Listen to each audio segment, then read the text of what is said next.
We had numerous different ideas that we proposed for having a flying character, but the team members really liked the idea of setting the game inside of a dream world.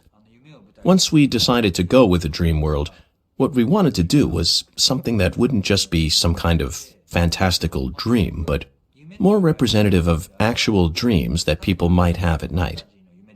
I read a lot of books and other literature about dreams and the deep psyche in order to learn how to faithfully create an actual dream. There are a lot of books out there by experts. The primary foundation I used was the work of Carl Jung, but I referenced the works of several people who had done proper scientific research on the topic of dreams in order to construct the dream world and also the characters that appear in those dreams. Because of this, I could hear about people's dreams and go, "Oh, that means such and such." And so for a while, members of my team would come up to me and ask things like, "Hey, so I had a dream about this last night. What does that mean?" And I'd say, "Okay, that means you have residual trauma from this sort of event in your past." So I was acting sort of like a dream interpreter.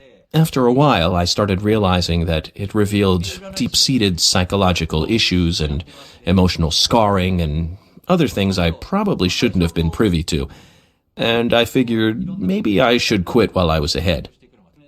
To put it simply, different people have issues inside themselves that they need to overcome, or some sort of conflict deep within themselves, and dreams give us a means of visualizing those conflicts when we go to sleep. That's how dreams work in the real world, at any rate.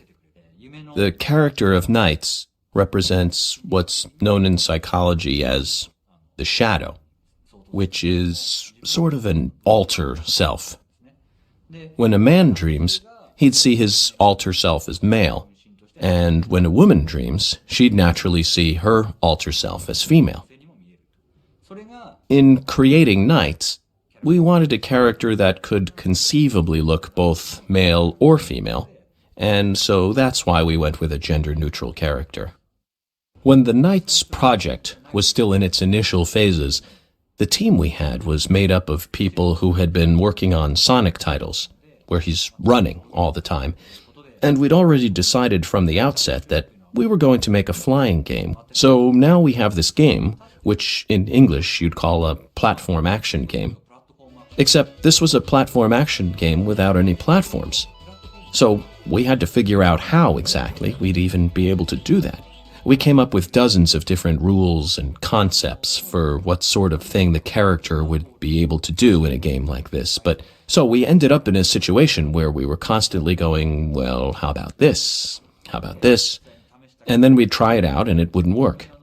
There was a lot of trial and error involved. The biggest thing for me was wanting to create a game world for Nights that would be as close as possible to bringing out the feel of an actual dream world. That's one of the things I like most about Nights, is the fact that, as far as I can think of, Nights might be the only game character that a person could ever actually really meet. I really like the idea that fans might look forward to the chance of possibly meeting the real Nights whenever they go to sleep at night.